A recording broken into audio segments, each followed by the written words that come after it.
قرآن مجید کا 3 سپارہ، اور اس کے اندر اللہ تبارک و تعالی نے اپنے بندوں سے کیا کچھ بات ارشاد فرمائی ہے، اس کے ضمن میں ایک مختصر سا خلاصہ۔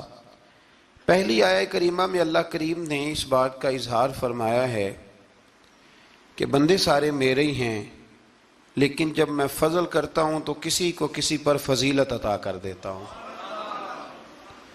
ارشاد فرمایا تلک الرسل، یہ رسولوں کی جماعت ہے، فضلنا بعضهم علی بعض، پر ہم نے بعض کو بعض پر فضیلت عطا کر دی۔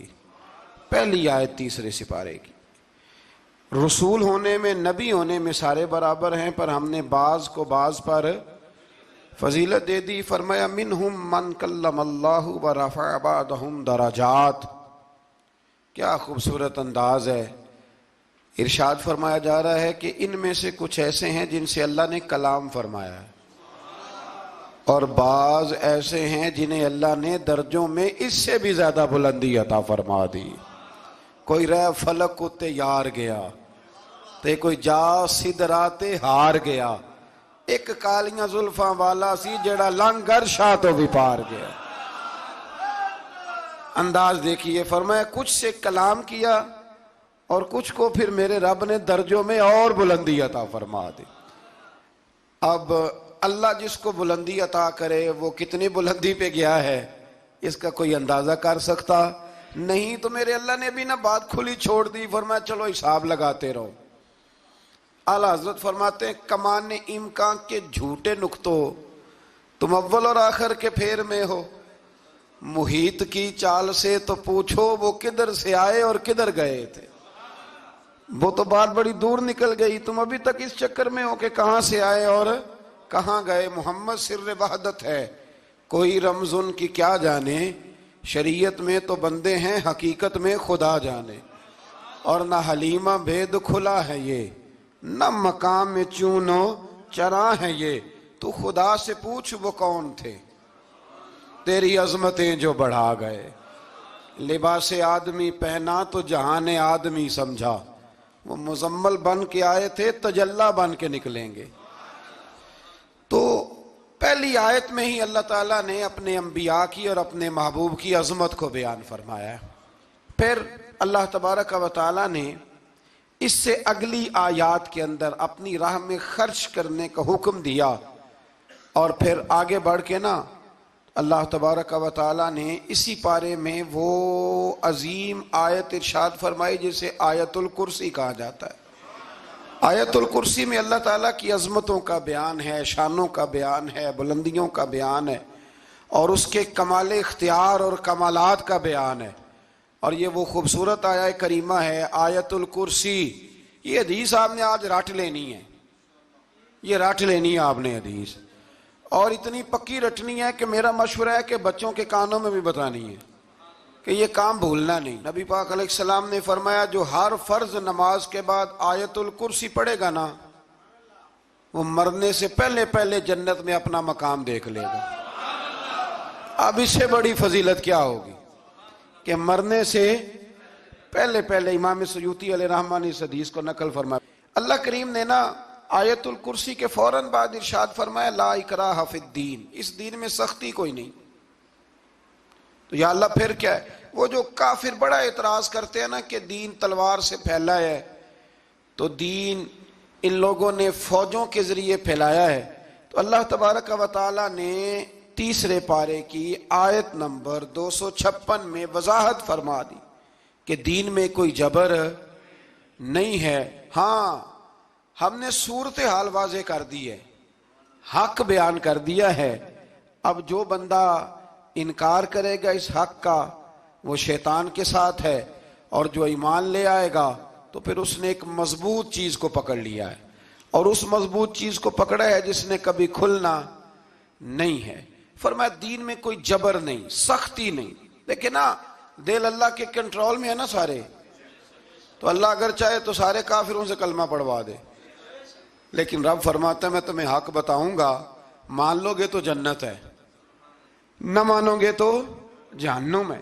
اس لیے جبر والی بات کوئی نہیں۔ آگے اللہ تعالیٰ نے نا اسی پارے میں ارشاد فرمایا کہ اے محبوب علم تر الی الذی حاج ابراہیم فی ربہ، یہ بھی ایک انوکھی فطرت ہے انسان کی جس کو اللہ تعالیٰ نے اس پارے میں بیان فرمایا۔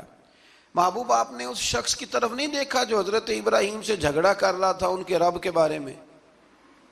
جھگڑا کیوں کر رہا تھا؟ ان آتاہ اللہ الملک، کیونکہ اللہ نے اسے ملک عطا فرمایا، اللہ نے بادشاہی دیا تو وہ اللہ کے معاملے میں جھگڑے کرنے لگ گیا، وہ کہتا ہے میں ہی رب ہوں۔ تو حضرت ابراہیم علیہ السلام نے فرمایا میرا رب تو وہ ہے جو زندہ کرتا اور مارتا ہے۔ تو بیوقوف نے دلیل کیا دی؟ نمرود کہنے لگا میں رب ہوں، تو فرمایا میرا رب وہ ہے جو زندہ کرتا اور مارتا ہے، تو کہتا ہے میں بھی زندہ کرتا ہوں مارتا ہوں، دلیل کیا ہے؟ ایک سزائے موت کا قیدی منگایا اور حضرت ابراہیم علیہ السلام کے سامنے کہنے لگا بھی تمہاری سزا کیا تھی؟ وہ کہنے لگا کل پرسوں پھانسی ہونے والی تھی۔ کہنے لگا جاؤ تم آزاد ہو۔ کہنے لگا دیکھ لو میں نے زندگی دے دی نا، حالانکہ یہ پرسوں مر جاتا۔ اور ایک بے گناہ کو پکڑا، تلوار ماری اور قتل کر دیا۔ کہنے لگا دیکھو میں بھی تو زندگی اور موت دیتا ہوں۔ اب حضرت ابراہیم اس کی اس دلیل پر اعتراض کر سکتے تھے، آپ نے خاص غور کرنا ہے بات پہ، اعتراض کر سکتے کہ تو پاگل ہے، زندگی تو یہ ہے نا کہ جس کو تلوار سے مارا ہے اسے اٹھا کے دکھا، یہ اعتراض ہو سکتا تھا۔ لیکن جب کوئی بیوقوفوں جیسی دلیل دے نا، تو علم مناظرہ کا اصول یہ ہے کہ پھر اسے اس کی زبان میں جواب دیا جاتا ہے، پھر اسے یعنی پھر اس کو یہ نہیں آپ کہیں گے کہ یہ تو نے کیا کیا۔ اب جس طرح کا منہ ہوگا تھپڑ بھی، یہ بزرگوں کی مثالیں ہیں نا، تو اس نے کہا جی دیکھو میں نے بھی بندہ ایک زندہ کر دیا ایک مار دیا ہے۔ اب یہ اس کی بیوقوفوں جیسی دلیل تھی، لیکن چونکہ بندہ ہی بیوقوف تھا تو اس کی اس کو سمجھ نہیں آنی تھی، تو حضرت ابراہیم نے دلیل بدل لی اور آپ فرمانے لگے چلو پھر اگر یہی بات ہے تو میرا رب وہ ہے جو سورج کو مشرق سے نکالتا ہے اور مغرب میں غروب کرتا ہے۔ تو اگر رب ہے نا تو اس طرح کر فاتی بہا من المغرب، تو اسے مغرب سے نکال۔ چل یہ تو نے زندہ مردہ کر کے دکھا دیا نا، تو مغرب سے نکال۔ فبہت الذی کفر، تو کافر پریشان ہو گیا، اس لیے کہ وہاں سے نکال سکتا نہیں تھا۔ تو جب آپ کسی سے گفتگو کرتے ہیں نا تو الجھے نہیں، بات ایسی کریں جس کا کوئی جواب موجود نہ ہو۔ یہاں مفسرین نے ایک بڑی شاندار بات لکھی ہے۔ مفسرین کہتے ہیں کہ اگر وہ یہ کہہ دیتا نا یہاں پہ، کیونکہ بیوقوف تھا نا کہہ نہیں سکا، اگر کہہ دیتا نا کہ مشرق سے تو میں نکالتا ہوں، تو آپ اپنے رب سے کہیں وہ مغرب سے نکالے، تو مفسرین کہتے ہیں اگر حضرت ابراہیم فرما دیتے نا تو رب کریم نے سورج مغرب سے بھی نکال دینا تھا، لیکن فبہت الذی کفر، وہ یہیں پہ نہ رہ گیا۔ اللہ کے بندے ہیں نا، امام اعظم ابو حنیفہ رحمت اللہ علیہ کے سامنے ایک دہری آ گیا، وہ کہتا تھا کہ ساری مخلوق خود بخود بنی ہے، تو امام صاحب نے بھی علم مناظرہ کے ساتھ اس کے ساتھ گفتگو کی۔ وہ کہنے لگا جی خود بن گیا سارا کچھ، تو امام صاحب کہنے لگے چل چھوڑ کل بات کریں گے تیرے ساتھ۔ وہ کل دوبارہ آیا تو امام اعظم دریا کے کنارے کھڑے تھے، کہنے لگا امام صاحب بڑے پریشان کھڑے ہو، تو آپ فرمانے لگے پریشان اس لیے ہوں کہ میں نے عجیب ہی نظارہ دیکھا ہے، ابھی ابھی ایک درخت خود بخود کٹا ہے اور خود بخود اس کے تختے بن گئے، خود بخود رندا چلا ہے، خود بخود کشتی بن گئی ہے، خود بخود دریا میں اتری ہے، اور خود بخود کچھ بندوں کو ادھر لے کے آنے لگ گئی ہے، کچھ کو یہاں سے ادھر لے کے جانے لگ گئی ہے، سارا کچھ خود۔ وہ کہنے لگا حضور سیانے بیانے بندے ہیں، کبھی کشتی بھی خود بخود بنی ہے، کبھی بندے خود بخود ادھر سے ادھر بھی گئے ہیں۔ آپ فرمانے لگے کشتی خود بخود نہیں بن سکتی تو اتنی بڑی کائنات خود بخود کیسے بن گئی؟ اور اگر بندے ادھر سے ادھر خود بخود نہیں آ سکتے تو بتا یہ سورج اور چاند خود بخود ادھر سے ادھر کیسے روز چلے جاتے ہیں؟ تھوڑی دیر چپ رہا، پھر آ کے امام اعظم کے ہاتھ چومے اور کہنے لگا آپ نے تو کمال کر دیا، میرا ذہن صاف ہو گیا، مجھے کلمہ پڑھائیں، میں بھی مدینے والے محبوب کا غلام بن جاتا۔ تو پکی دلیلوں کے ساتھ گفتگو کرتا ہے قرآن پاک، پکی دلیلیں۔ یہ آیت سبق یہ دیتی ہے کہ آپ کسی سے بات کریں تو اب چونکہ سپارہ لمبا ہے بات رہ نہ جائے، پر یہ مضمون اتنا شاندار ہے کہ میرا یہاں رکنے کو دل کرتا ہے۔ وہ ہمارا نظریہ یہ ہے کہ امام کے پیچھے سورۃ فاتحہ نہیں پڑھنی، اگرچہ جو پڑھتے ہیں اس پر کوئی سخت فتویٰ نہیں ہم دیتے، بعض آئمہ پڑھتے ہیں، لیکن سمجھانے کے لیے امام اعظم ابو حنیفہ رحمۃ اللہ علیہ کی رائے ہے کہ امام کے پیچھے سورۃ فاتحہ نہیں پڑھنی. ہمارے پاس دلیل ہے، قرآن کہتا ہے جب قرآن پڑھا جائے تو خاموشی سے سنو، اور حضور کا فرمان موجود ہے مصنف ابن ابی شیبہ میں کہ امام کی قرات ہی مقتدی کی قرات ہے.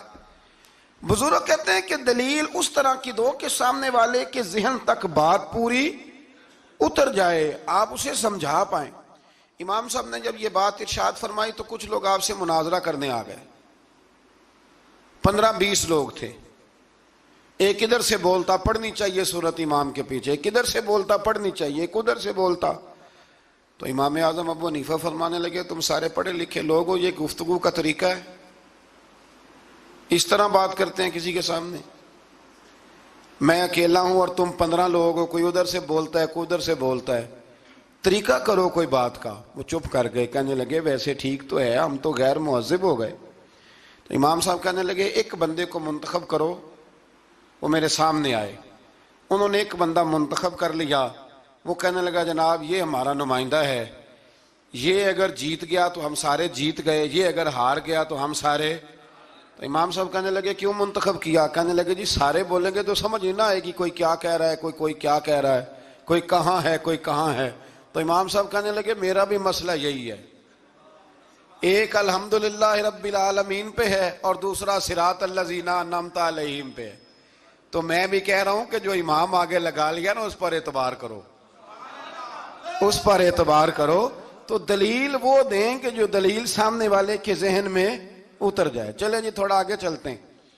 اللہ کریم نے نا آگے ایک اور مثال بیان کی. یہ جو بہت سارے لوگوں کے دلوں میں خیال آتا ہے نا قبروں میں جائیں گے ہڈیاں گل جائیں گی سڑ جائیں گی تو کیسے اٹھیں گے، تو اسی پارے کی آیت نمبر 259 میں اللہ تعالیٰ نے ہمارا وہ مسئلہ بھی حل کیا اور 2 واقعات تفصیل کے ساتھ تیسرے پارے میں بیان فرمائے. اللہ کریم فرماتے ہیں کہ کیا آپ نے اس شخص کو نہیں دیکھا کہ جو ایک ایسی بستی پر سے گزرا وَهِيَ خَاوِيَةٌ عَلَىٰ عُرُوشِهَا، جو اپنی چھتوں کے بل گری پڑی تھی، یعنی بستی تباہ ہو گئی تھی. وہ آدمی وہاں سے گزرا، وہ حضرت عزیر علیہ السلام تھے.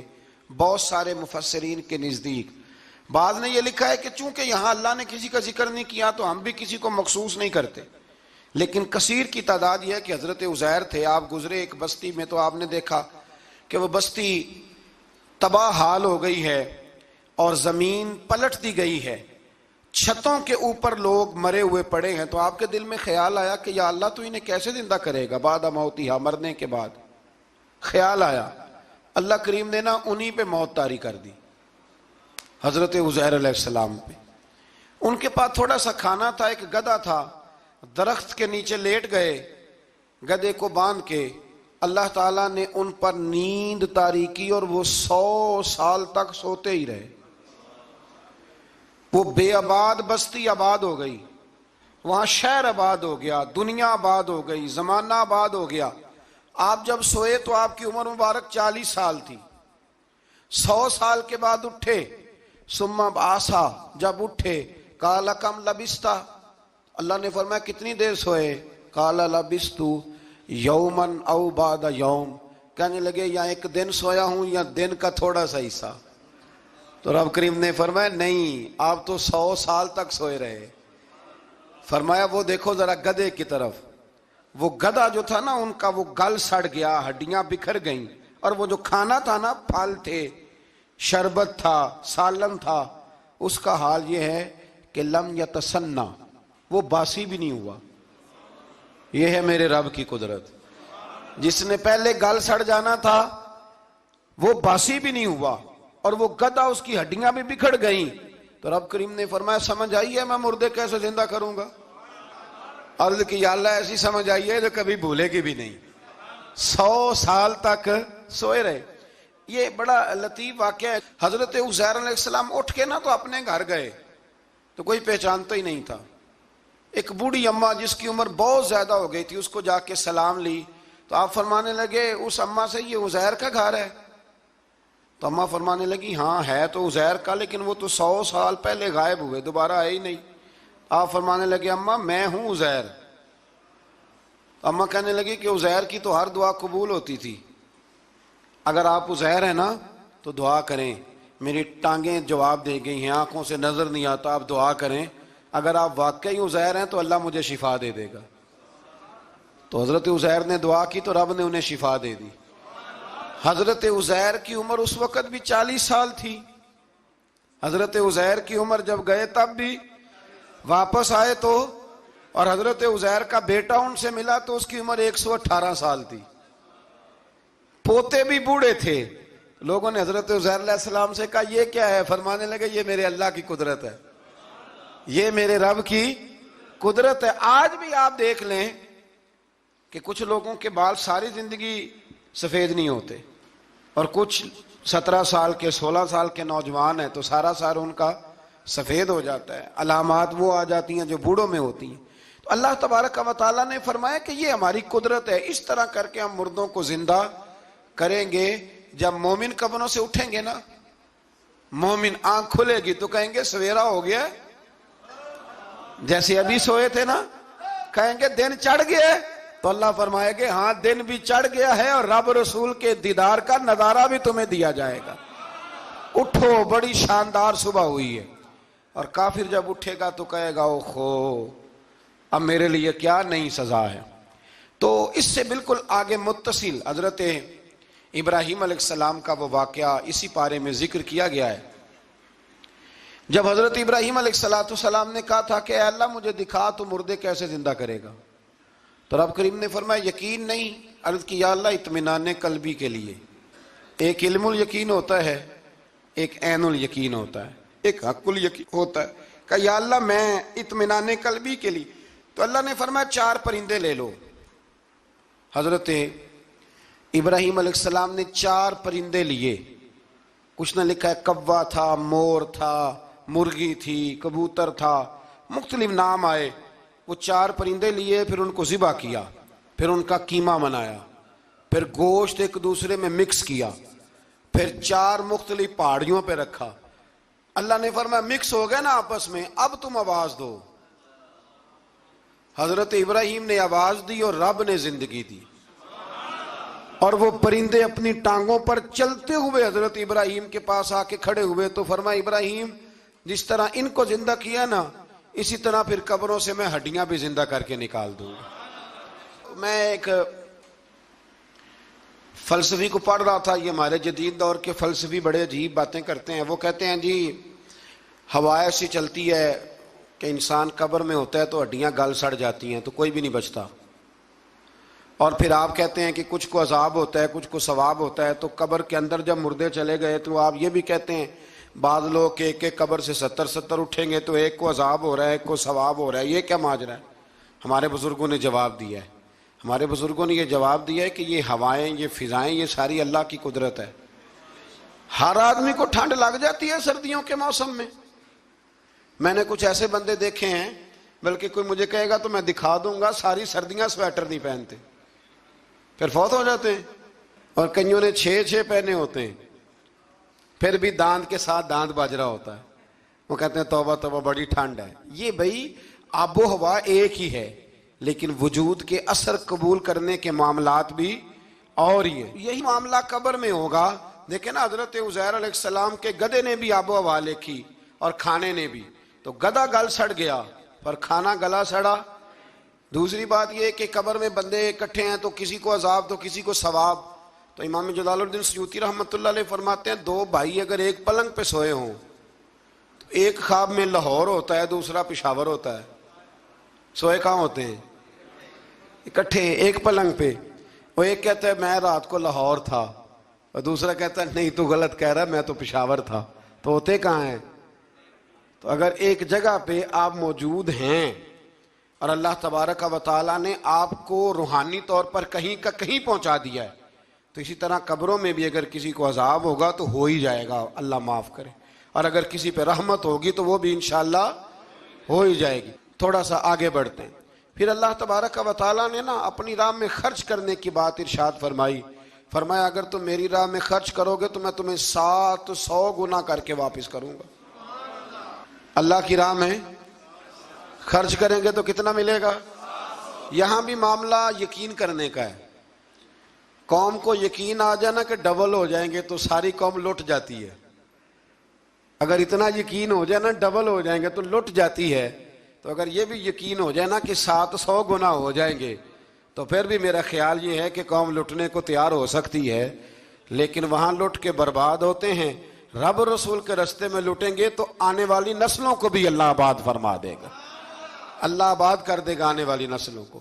تو میرے دوستو تھوڑا سا آگے جب ہم اس پارے میں چلتے ہیں تو اللہ تبارک و تعالیٰ نے 2 باتیں ارشاد فرمائیں. ایک تو ارشاد فرمایا کہ شیطان تمہیں نا 2 چیزوں کے بارے میں اکثر ورگلاتا ہے. ایک تمہیں کہتا ہے کہ کنجوسی کرو, فقر تنگ دستی ہو جائے گی اگر خرچ کرو گے, اور دوسرا تمہیں کہتا ہے بے حیائی کرو. اللہ نے فرمایا یہ 2 کام تم نے کرنے نہیں, نہ تم نے بخل کرنا ہے اور نہ تم نے بے حیائی کرنی. اور پھر آگے جا کے ارشاد فرمایا کہ دانائی بڑی حکمت ہے, عقل مندی بڑی حکمت ہے, زندگی دانائی سے گزارو. یؤتی الحکمت من یشاء, اللہ جسے چاہتا ہے حکمت عطا کرتا ہے. ومن یؤت الحکمت فقد اوتی خیرا کثیرا, اور جسے اللہ نے دانائی دی نا عقل, اللہ فرماتا ہے اسے ہم نے خیر کثیر عطا کی. کام سارے ہی ہو جاتے ہیں پر جو عقل کے ذریعے کیا جائے نا, شیخ سعدی نے کہا تھا اگر تیرے پاس 1 من علم ہے نا تو 10 من عقل کی بھی ضرورت ہے, پھر وہ علم آگے پہنچتا ہے. 10 من 1 من شعور کے ساتھ, دانائی کے ساتھ. میرے نبی کریم علیہ السلام نے نا بڑی دانائی کے ساتھ دین پھیلایا ہے, بڑی حکمت کے ساتھ, بڑی خوبصورتی کے ساتھ. حضور نے, ایک شخص نے آ کے کہا یا رسول اللہ صلی اللہ تعالی علیہ وسلم میں 5 نمازیں نہیں پڑھ سکتا, 2 پڑھوں گا. تو صحابہ کہتے ہیں ہمارے دل میں خیال آیا کیسے اجازت ملے گی, نماز تو فرض عین ہے, ہر نماز کی ہر رکعت کا ہر سجدہ فرض ہے, اور یہ پوری 3 نمازوں کی چھٹی مانگ رہا ہے. لیکن حضور نے حکمت سے دین پھیلایا, دانائی سے. مسند امام احمد بن حنبل میں موجود ہے, حضور نے فرمایا اگر 2 نمازیں پڑھو گے 3 نہ پڑھو گے تو کلمہ تو پڑھ لو گے نا دل سے. حضور پڑھ لوں گا, فرمایا چل تو 2 ہی پڑھ لینا, کلمہ پڑھ صحیح. حضرت ابو ہریرہ کہتے ہیں اس نے 3 نمازوں کی چھٹی کی شرط پر کلمہ پڑھا, ابھی پورا ہفتہ نہیں ہوا تھا کہ اس نے 5 نمازیں کیا تہجد بھی شروع کر دی. اس شخص نے پھر اشراق اور چاشت بھی پڑھی, وہ ساری رات مصلی پہ بھی بیٹھا. لہٰذا دانائی کے ساتھ. گھر بھی آپ کا حکمت سے چلے گا, دانائی سے چلے گا. دکان بھی آپ کی حکمت اور دانائی سے چلے گی. تو مسلمان اس کو نہیں کہتے جو جذباتی ہو جائے, جو فٹافٹ مرانے پہ اتر آئے, اس کو کہتے ہیں جو بڑی دانائی کے ساتھ حکمت کے ساتھ چیزوں کو لے کے آگے بڑھتا ہے. پھر اللہ تبارک و تعالیٰ نے نا 5ویں سے 6ٹھے رکوع میں سود کی حرمت بیان کی. اور اللہ کریم نے فرمایا کہ یہ جو لوگ کہتے ہیں نا کہ سود بھی تجارت کی طرح ہی ہے, یہ بھی تو کاروبار ہی ہے, فرمایا قیامت کے دن یہ اس طرح کھڑے کیے جائیں گے جس طرح کسی کو شیطان چھو لینا. شیطان چھوتا ہے تو وہ آدمی یوں ہو جاتا ہے جیسے پاگل ہو گیا ہے. تو ان لوگوں کو جو سود اور کاروبار کو ایک کہتے ہیں, انہیں بھی قیامت میں پاگلوں کی طرح کھڑا کیا جائے گا. اور پھر اللہ تعالیٰ نے حکم دیا, فرمایا سود چھوڑ دو جو باقی رہ گیا ہے, اس سے جان چھڑا لو. اور اگر تم نے ایسا نہ کیا فَإِن لَمْ تَفْعَلُوا, اگر تم نے ایسا نہ کیا فَأْذَنُوا بِحَرْبٍ مِّنَ اللَّهِ وَرَسُولِهِ, پھر اللہ اور اس کے رسول سے جنگ کرنے کے لیے تیار ہو جاؤ. طویل ترین آیت قرآن مجید کی, آیت نمبر 282. اس میں اللہ تعالیٰ نے فرمایا جب بھی تم نے لین دین کرنا ہے اسے لکھنا ہے. ایک لفظ سے نا مجھے تو کئی دفعہ چڑی ہو جاتی ہے, وہ لفظ ہے کہ مجھے اعتبار ہے. میں کہتا ہوں کہ وہ والدین بڑے ظالم ہیں جو کہتے ہیں مجھے جوان بچی اکیلی کالج جاتی ہے تو مجھے اعتبار ہے. جوان بچے کو 10-20 ہزار روپیہ جیب میں ڈال کے گلی میں بھیج دیتے ہیں اور کہتے ہیں مجھے اعتبار ہے. اسی طرح وہ لوگ بھی بڑے ظلم کرتے ہیں جو اپنے بھائی کے ساتھ لین دین کرتے ہیں, تحریر نہیں کرتے اور کہتے ہیں مجھے اعتبار ہے. اللہ کو بھی تو اعتبار ہے نا اپنے بندوں پہ. تو رب فرماتا ہے میرے بندو جب لین دین کرو تو اسے لکھ لو. یہ قرآن کا حکم ہے, یہ میرے رسول کی سنت ہے, یہ میرے نبی کا طریقہ ہے. جب بھی لین دین کریں اسے تحریر کریں, اسے طے کریں, اچھے طریقے سے نوٹ کریں, تاکہ وہ کسی جگہ پہ جا کے بھی کوئی معاملہ بھی کمزوری کا باعث نہ بنے. تو اس آیہ کریمہ میں اللہ کریم نے یہ بھی ارشاد فرمایا کہ للہ ما فی السماوات و ما فی الارض، آگے جا کے فرمایا کہ زمین آسمان میں جو کچھ بھی ہے ان سب کا مالک اللہ ہے. ہمیں اللہ نے جو کچھ دیا نا وہ استعمال کرنے کے لیے دیا ہے. اگر ہم مالک ہوتے تو قیامت میں حساب نہ دیتے. مالکوں نے کبھی حساب نہیں دیا، حساب تو منشی دیتے ہیں. اللہ نے ہمیں استعمال کرنے کے لیے چیزیں دی ہیں، اس لیے اللہ فرماتا ہے ثم لتسألن یومئذ عن النعیم، قیامت میں نا میں تم سے ایک ایک نعمت کے بارے میں سوال کروں گا. تو یہ ساری امانتیں ہیں اللہ کی. جتنا کچھ ہمارے پاس ہے، وہ کوئی بھی صلاحیت ہو، کوئی بھی قوت ہو، تو اس کو صحیح صحیح استعمال کریں امانت کو. پھر میرے عزیز، اللہ تبارک و تعالیٰ نے نا اس سورہ مبارکہ کے آخر میں ہمیں ایک دعا سکھائی ہے. وہ بڑی شاندار دعا ہے. ہر چیز طلب کرتی ہے کہ اس کو پڑھا جائے، دیکھا جائے، پر اس دعا کے آخری لفظ یہ ہیں واعف عنا، اللہ ہم سے درگزر فرما. اور آخری لفظ یہ ہیں کہ واغفر لنا، اللہ ہمیں بخش دے، وارحمنا، اور اللہ ہم پہ رحم فرما، اس لیے کہ انت مولانا، تو ہی ہمارا مددگار ہے. فانصرنا علی القوم الکافرین، اللہ کافروں کے مقابلے ہمیں ہماری مدد فرما. تو پھر آگے سورہ آل عمران شروع ہوتی ہے. سورہ آل عمران کے بالکل ابتدا میں اللہ کریم نے فرمایا کہ قرآن پاک میں 2 قسم کی آیات ہیں. کچھ آیات بالکل واضح ہیں اور کچھ آیات ایسی ہیں کہ جو متشابہ ہیں، جن کو سمجھنے کی ضرورت ہے. تو فرمایا جن کے دلوں میں کجی ہے نا، کھوٹ ہے، وہ متشابہ آیات کے پیچھے جاتے ہیں. کچھ آیات بالکل واضح ہیں، کچھ کو سمجھنے کی ضرورت. تو 2 لوگ قرآن پڑھ پڑھ کے فساد برپا کرتے ہیں، یہ وہ لوگ ہیں جو متشابہات کے پیچھے لگتے ہیں، واضح آیات کی طرف نہیں جاتے. ہمارے زمانے میں بھی ہم دیکھتے ہیں کہ قوم یہ جو واضح آیات ہیں ان پر عمل نہیں کرتی، بلکہ کچھ ایسی آیات، کچھ ایسی باتیں جن کو بڑی گہرائی اور گہرائی سے سمجھنے کی ضرورت ہے وہ لے کے آ جاتی ہیں. کہتے ہیں یہ فلسفہ بیان کریں. تو میں کہا کرتا ہوں جو سیدھی سیدھی چیزیں ہیں پہلے ان پہ عمل کر لو نا. نمازیں 5 فرض ہیں، وہ پہلے پڑھو نا. ماں باپ کی خدمت فرض ہے، وہ کرو. حق سچ بولو، حلال روزی کھاؤ، جو ہے وہ دیانتداری کا مظاہرہ کرو. تو یہ کام کرو نا. پھر آگے فلسفے میں بھی چلے جائیں گے، پھر منطق کی باتیں بھی چھیڑ لیں گے. تو جو واضح واضح چیزیں ان پر تو عمل کر لیں. وہ باریکیوں میں جانا، پہیلیاں جو ہے وہ بجھانا اور بڑی بڑی عجیب باتیں کرنا، ان سے نکلیں. اللہ تبارک و تعالی ہمیں سمجھنے کی توفیق عطا کرے. پھر اس سے آگے جا کے نا تو اللہ تبارک و تعالی نے اسی آیہ کریمہ کے اندر حضرت مریم کا ذکر فرمایا ہے. جناب مریم سلام اللہ علیہا اللہ تبارک و تعالی کی وہ پاک باز بندی ہیں جن کی ماں نے منت مانگی تھی کہ اللہ اگر تو مجھے بچہ دے گا نا تو میں وہ تیرے رستے میں دے دوں گی. یہ حضرت عمران علیہ السلام کی صاحبزادیاں جناب مریم اللہ کی ولیاں ہیں. عورت نبی ہو سکتی، یہ کیا ہیں؟ اللہ کی ولیہ.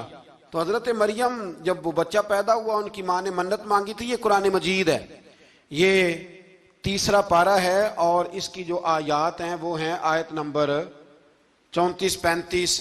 اس سے آگے جب آپ چلیں گے تو یہ سارا مضمون سورہ آل عمران میں آپ کو ملے گا. تو جب آپ کی ولادت ہوئی تو بیٹی پیدا ہو گئی. تو اب حضرت جناب مریم سلام اللہ علیہا کی جو والدہ تھی نا وہ ان کو لے گئی جناب زکریا علیہ السلام کے پاس. وہ ان کے خالو تھے. کہا میں نے منت مانگی تھی کہ میں بچہ ہوگا تو مسجد کے لیے وقف کروں گی، تو اللہ نے بچی دی ہے. تو حضرت زکریا نے جناب مریم کے لیے اوپر چھت پہ ایک محراب بنا دیا. وہ محراب کے اندر رہتی تھی، وہاں عبادت کرتی تھی. حضرت زکریا آپ کے خالو بھی تھے، اللہ کے پیغمبر بھی تھے. وہ وہاں بیٹھا کرتے تھے اور ان کی پرورش کرتے، کھانے پینے کا خیال کرتے. بڑی خاص بات ہے، عقیدے کی بات ہے. جب سے پہلا سپارہ ہم نے شروع کیا نا تو تھوڑی سی دیر کے بعد وہ عقیدہ آ جاتا ہے جس عقیدے پہ اللہ تعالیٰ نے مجھے اور آپ کو قائم رکھا ہوا ہے. ذرا دیکھیں یہاں بھی بات کھل کے کیسے واضح آتی ہے. حضرت جناب مریم جب جوان ہو گئیں تو حضرت زکریا ایک دن اندر داخل ہوئے تو دیکھا کہ وہاں بے موسم پھل پڑے ہوئے ہیں. موسم بھی نہیں ہے اور وہ پھل موجود ہیں. تو اللہ کے نبی نے اللہ کی ولیہ سے پوچھا کہ یہ کہاں سے آئے؟ انا لکی ھذا، پوچھنے لگے حضرت زکریا یہ کہاں سے آئے؟ قالت ہوا من عند اللہ، تو حضرت مریم کہنے لگی یہ میرے اللہ کی طرف سے آئے ہیں، یہ مجھے اللہ نے دیے ہیں، اور ان اللہ یرزق من یشاء بغیر حساب، اور جب رب کسی کو رزق دیتا ہے تو پھر بغیر حساب و کتاب ہی عطا فرماتا ہے۔ تو حضرت زکریا کے پاس اولاد کوئی نہیں تھی، بوڑھے ہو گئے تھے۔ جب دیکھا نا کہ اللہ کی ولیہ کو اللہ نے بے موسم پھل دے دیے ہیں، تو خیال آیا کہ میں بھی بوڑھا ہوں، میری بیوی بھی بوڑھی ہے، تو اگر رب اپنی ولیہ کو بے موسم پھل دے سکتا ہے اور دیتا ہے اپنے کرم سے، تو اپنے نبی کو بھی تو بغیر موسم کی اولاد دے ہی سکتا ہے نا۔ اب موسم تو گزر گیا، بڑھاپا آ گیا، لیکن وہاں کھڑے ہو کے حضرت زکریا نے دعا مانگی، رب نے قبول فرمائی، اور حضرت یحییٰ علیہ السلام حضرت زکریا کو عطا فرمائے۔ تو اگر ولیہ کی محراب کے پاس کھڑے ہو کے اللہ کے نبی دعا مانگے تو رب قبول فرماتا ہے، تو ہم داتا علی اجمیری کے مزار پہ جا کے دعا مانگے تو، ہم غوث اعظم جیلانی کے مزار پہ جا کے دعا مانگے تو۔ امام شافعی فرماتے ہیں جب بھی کوئی مشکل پیش آتی ہے میں امام اعظم کی مزار پہ جاتا ہوں اور قریبی مسجد میں 2 نفل پڑھ کے ان کے مزار پہ دعا مانگتا ہوں، اللہ میری ہر مشکل کو آسان فرما دیتا ہے۔ تو بھائی یہ تو قرآن مجید کی آیات ہے نا، ان کو تو کھول کے دیکھو نا، کوئی اور معنی اس آیت کا، کوئی اور تفسیر، کوئی اور مفہوم۔ حضرت زکریا اس کے علاوہ بھی تو دعا مانگ سکتے تھے نا، لیکن انہوں نے جناب مریم کے پاس بغیر موسم کے پھل دیکھے تو دعا مانگی، بغیر موسم کے پھل دیکھے، اور یہ بھی اللہ